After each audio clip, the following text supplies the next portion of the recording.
देखिए 2024 में दुनिया में और खासतौर पर भारत में महिलाओं के प्रति क्या हो रहा है, उस पर किस तरह के लोग किस तरीके से चुप्पी, सेक्युलर चुप्पी जो सुधांशु जी ने कहा वो बनाकर बैठे हुए हैं, ये अपने आप में मुझे लगता है एक रिसर्च का विषय है। एक जगह है संदेशखाली पश्चिम बंगाल में, जहां पर महिलाओं के साथ टीएमसी का एक नेता जो व्यवहार करता है, अगर वहां पर कोई महिला शादी बच्ची कोई ब्याह होकर आती है, शादी होकर आती है, तो वो उसको तब तक रखता है और तब तक उसका मन ना भर जाए। कोई अगर वहां पर बच्ची जो है बड़ी हो गई है और उसकी नजर में आती है तो वो उसको तब तक रखता है तब तक उसका उससे मन ना भर जाए।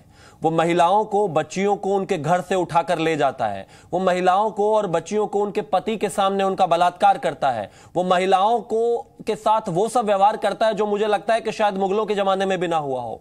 वो महिलाओं को उस स्तर तक लज्जित करता है और जमीन हथियाना और ये न जाने तो कितने केसेस हैं, उनका तो कोई अंदाजा ही नहीं लगाया जा सकता है। आजाद देश में पश्चिम बंगाल में ही वो सारी महिलाएं आज सड़क पर हैं, चिल्ला चिल्ला कर कह रही हैं कि शाहजहां शेख ने हमारे साथ बलात्कार किया, हमारी बच्चियों को रात कर उठाकर ले जाता था, दिनों दिन महीनों रखता था, उसके बाद छोड़ जाता था, हमारी बहुओं को ले जाता, माताओं को ले जाता था। और बेशर्म राजनीति ऐसी हो गई है कि एक महिला मुख्यमंत्री होते हुए वहां पर जबान पर ताला लगा हुआ है और वो कहते हैं कि भारतीय जनता पार्टी राजनीति कर रही है और 2024 का चुनाव देख रही है। बेशर्म लोग इस स्तर के हो गए हैं कि लोग मजबूरन आकर कैमरा पर बता रहे हैं, इस देश की मीडिया के सामने रोजाना आकर कहते हैं कि मेरी बेटी, मेरी बहन, मेरी धर्मपत्नी के साथ क्या क्या हुआ और सब इस तरह की बातें कर रहे हैं।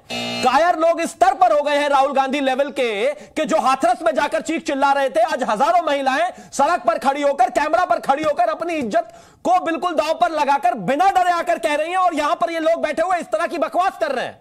मैं सिर्फ एक ही चीज कहना चाहता हूं, इस देश में 2024 में जब हजारों महिलाओं के साथ ये बलात्कार के विषय बिल्कुल टीवी पर महिलाएं आकर कह रही हैं और उसके बाद भी इन बेशर्म लोगों की, राजनीतिक लोगों की जबान सिली हुई है, तो किस हक से ये किसी और को भी बोलने की हिम्मत रखते हैं? ठीक है, मैं सिर्फ एक ही चीज कहता हूं, इस देश में, लोकतांत्रिक देश में, ये आज तक की, अब तक की आजाद भारत की सबसे बड़ी घटना है।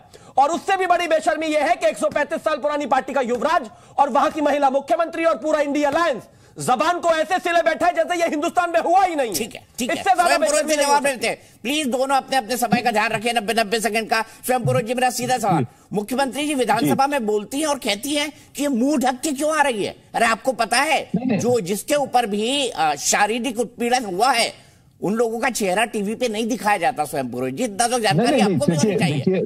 देखिए मुख्यमंत्री को देखना है, अपने शाहजहां शेख का चेहरा देखे ना, वो शाहजहां शेख ना वो मिस्टर इंडिया हो गया।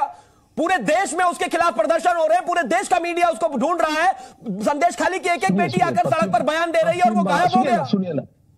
क्या चीफ मिनिस्टर ने अपने घर में छुपा कर? जी न्यूज़।